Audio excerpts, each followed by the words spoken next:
Course. Hello, everybody. First of all, I would like to welcome you to the course Engineering Ethics, Norms and Regulations. In this video, we will have an introduction about the course, also about the your task. So first, let me introduce myself. My name Abdullah Naser. I'm a university lecturer, PhD in software engineering. So without further delay, let's move on to the slide. As I mentioned, in this video, we'll have an overview about the course, which is Engineering Ethics, Norm and Regulations, also about the assignments and what you have to submit in the end of this course.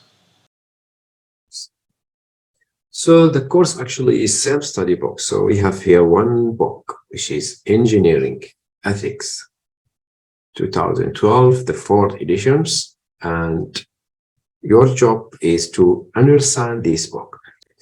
So let's now go to our topics, which is Engineering Ethics and Regulations. As you see here, the name is three terms: ethics, norms, and regulations. So let's see first in what this term meaning.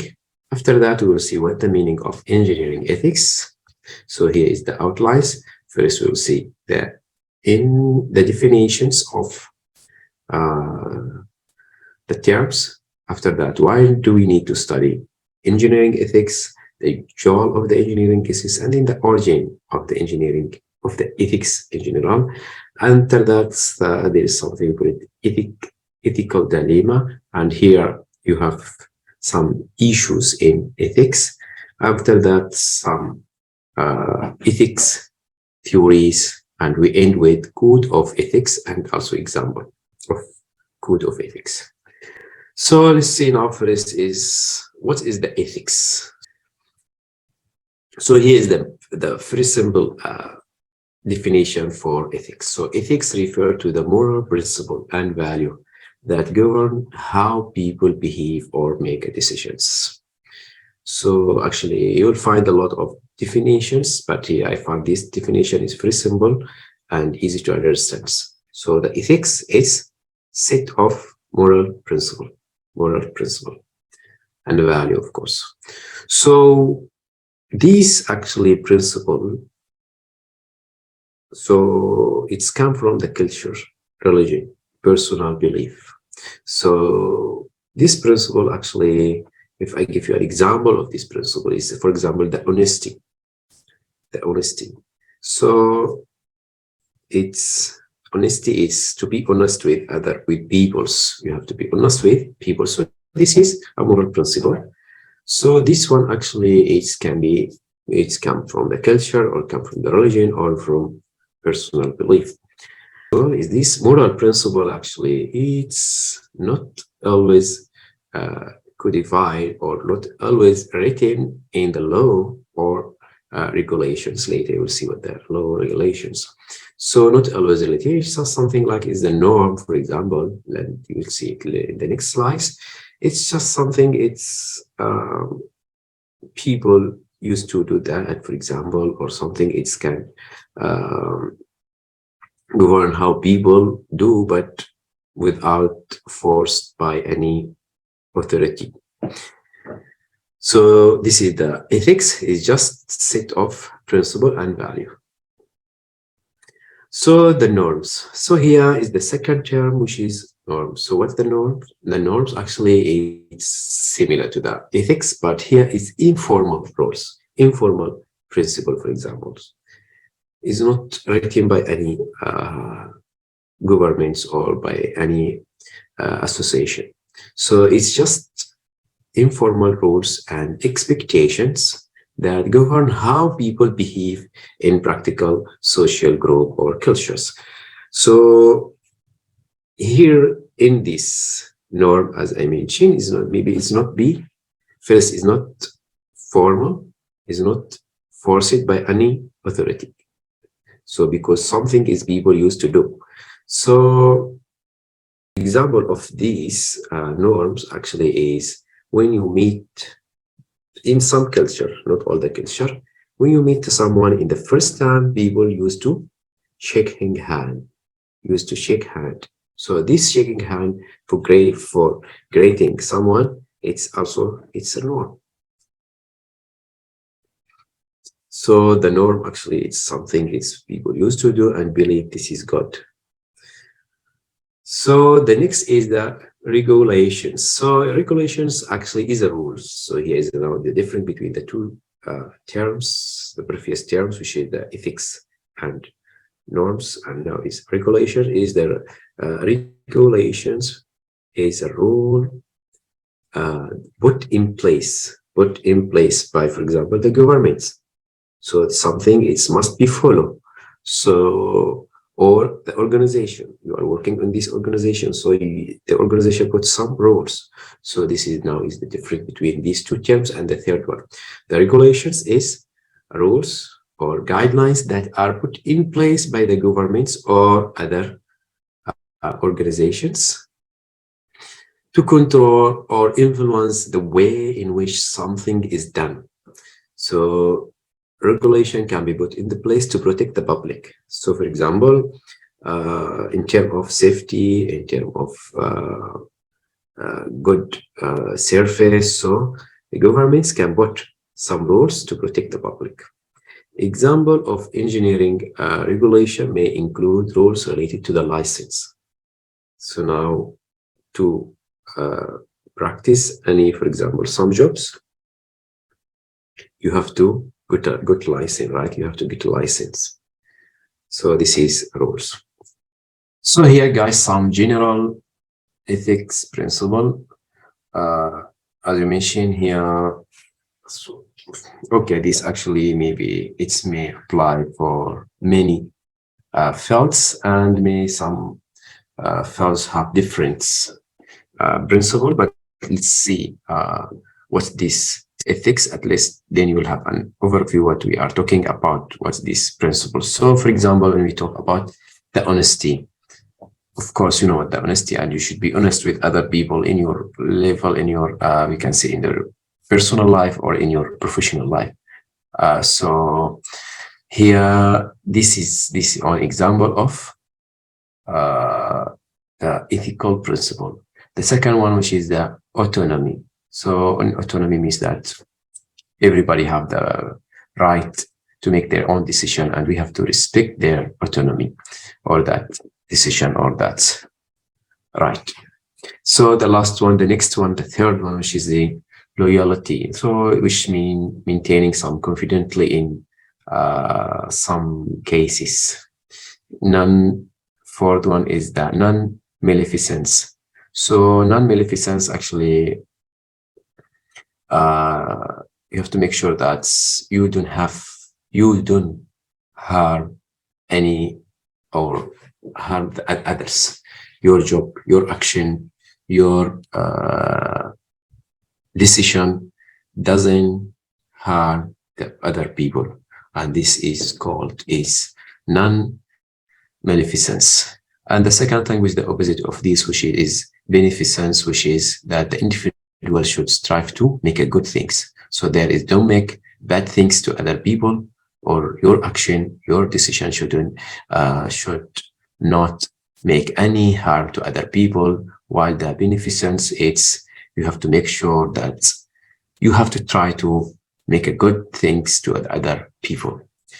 Justice. So justice, it's clear, means that you treat everybody fairly. And respect for the persons. We should state that individuals should be treated with dignity and respect. This is some example of the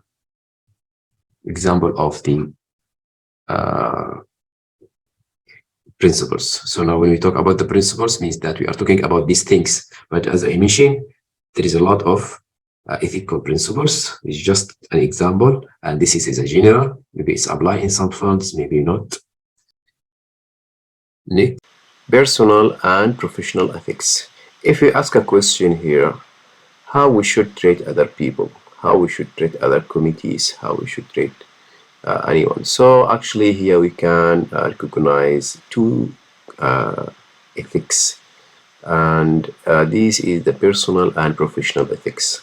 So is the personal ethics, it's how to deal with others uh, in your daily life, so including your, for example, your friends, your member, your classmates. So this is actually you have to treat them based on your personal ethics.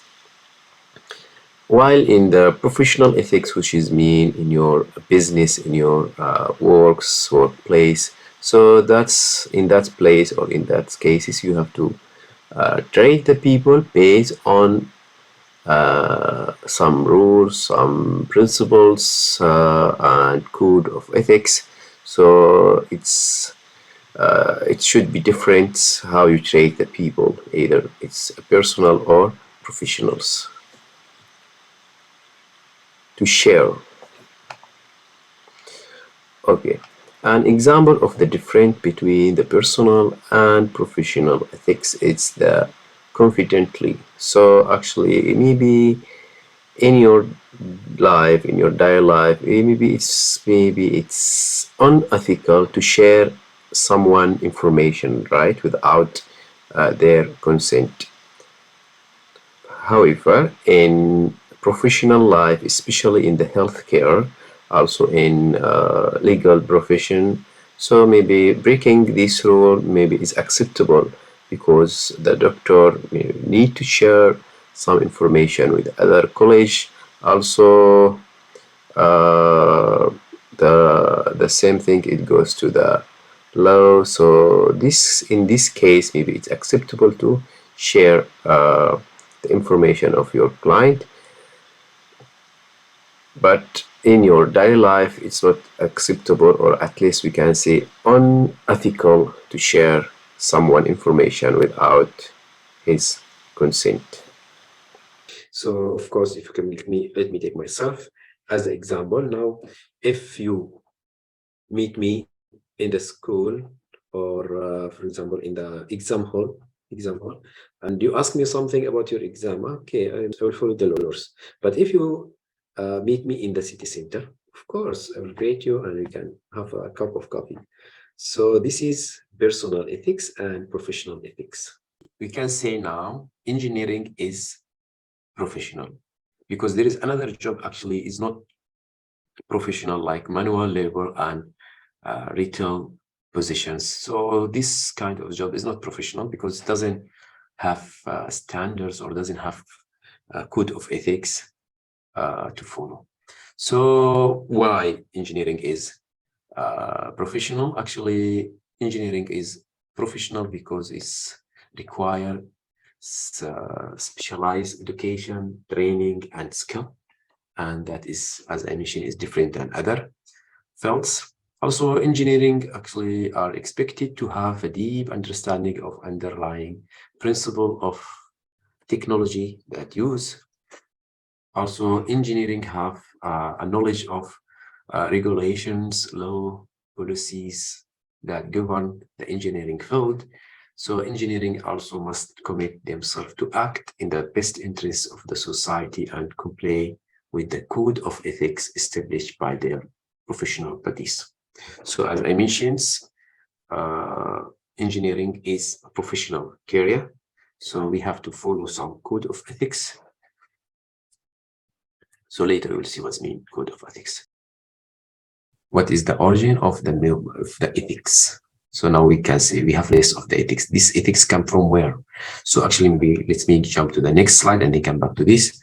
Okay, actually here we can see is the origin of the ethics even is philosophy, or maybe it's come from the law, or maybe it's come from the religions. So this is the source of the ethics. More details. So for example, when we talk about the philosophy, so this actually it's come from the old philosophy, like ancient Greeks, especially as they mention here, Socrates and Aristotle. And also it's come from the religions. So here, Shuto, Christian, Islam, Buddhist, Hindu. So all of these is the source of the origins. Also, it's come also from so here is the relation or the relation between the ethics and religions. Actually, maybe is the default things is that anything is religious is ethics, right? Anything is religious is ethics. And the opposite things also is that anything non-religious, it's also should be non-ethics. But also there is something is also, we can say in the middle, which is religious things, maybe it's non-ethics. Something it's maybe there's many example here, but I don't want to go to this place. Also in the same thing, there is something is non-religious and ethics. So the second also the relation between the ethics and the law.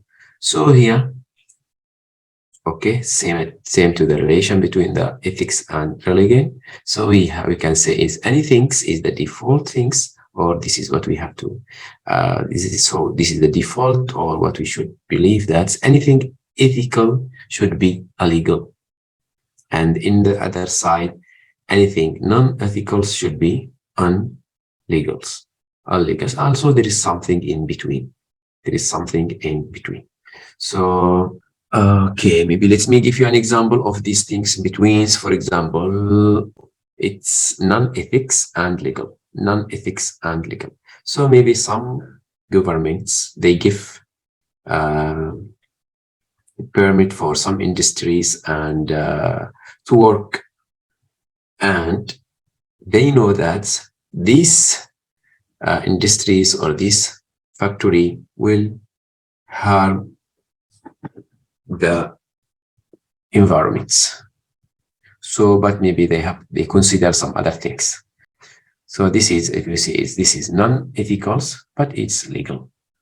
But okay, some maybe, as I mentioned, the government it's consider other issues, not only the environment, and they allow for example, some percent of the pollutions. So now, after we finish the terms, which is now the norms, as I mentioned, is the three terms, right? The three terms, which is ethics, norms, and regulation. So we say that ethics is some principles, it's and value that control or that govern the behavior of the people. Norms actually is same, however, it's informal and can be it's for any group of people. Regulations, actually, this is, we can say, this is the rules, but it's put in place by the governments, by the organizations, etc. So now let's see what's the engineering ethics. So engineering ethics, actually, now you see the principle, the honesty, the respect others, the non-maleficence and beneficence.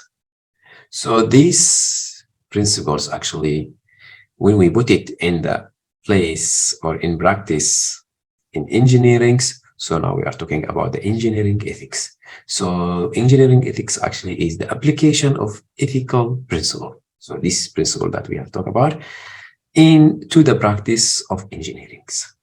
So this is the engineering ethics, and engineers have the professional responsibility to ensure that their works are safe, reliable, and best interests of the society. Okay, so the engineering ethics also include considering the potential consequence of their works, as well as the potential ethical issue that may raise. So this is the ethical, or this is the engineering. So the engineering is applying the ethical principle in engineering fields. So here some, we can see some topics we should be considered in engineering ethics. So the first one, which is safety and risk. So what do we mean by the safety and risk? Actually, okay, as engineering, you have the responsibility to ensure that the product or the system that you build or you design are safe to the public. So the second one is the professional responsibilities. Engineering have the professional obligation to provide a competent service to the public, also to provide a good service. The confidently and privacy, I think this is clear, means that you have to you have the responsibility to protect your client privacy. Conflict of interest. So what I mean by conflict of interest? So actually here, as an engineer, you have to avoid these things. So, but what's this conflict of interest? Of course, now you have your own, or we can say the personal interest, right? And there is another interest which is based on the your business or your professional interest. So this is you have to avoid the conflict between them. When you make a decision, you should not make it based on your personal interest or your personal ethic. You have to make it based on the professional ethics, which is engineering ethics. And later we can see this. Environment responsibility, I think, as I mentioned, engineering should consider the impact of their work on the environments. And the last one is the society. Also, the engineering also should have the duty to consider the impact of their work or their decision on the society, on the society.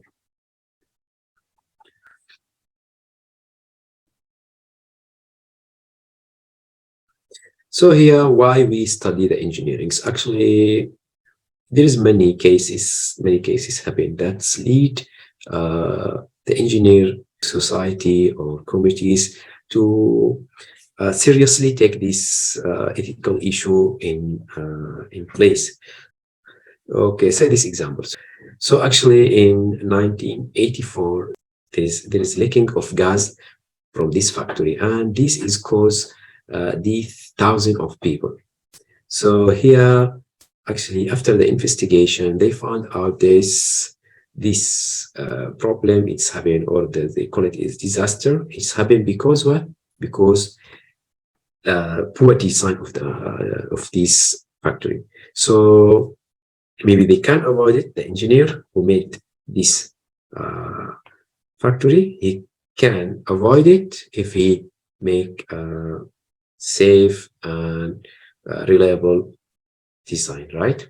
So these cases and other cases actually lead the engineer to gain an increased sense of the professional responsibilities. Also lead to awareness of the importance of the ethics and how engineers have far-reaching impact on the society. So this incident and other incidents actually lead the engineer to take these issues, which is the ethical issues, it's seriously. So here actually is another problem, which is, or another example actually, which is this actually it's happened in Michigan's actually the Michigan city decide to use the water from the local river, But after a while, this is actually this water was not treated well, and this actually it's caused a lot of health problem in for children and even for adults. So this is also another problem which lead the engineer to consider that ethical issues. So here is some why we have to study the ethics. So here the goal of this ethics course is to sense you to the importance of the ethical issue before you face it in your life, also to help you to make a moral decision and act based on the value and the principle, rather than act based on your, for example, personal influence or any external influence. So, and this one actually, when you act based on the principles and values, it's called moral autonomy. So the moral autonomy it's the ability to act or to make a decision and act based on some ethical value and principles rather than being influenced by external influence and obligations.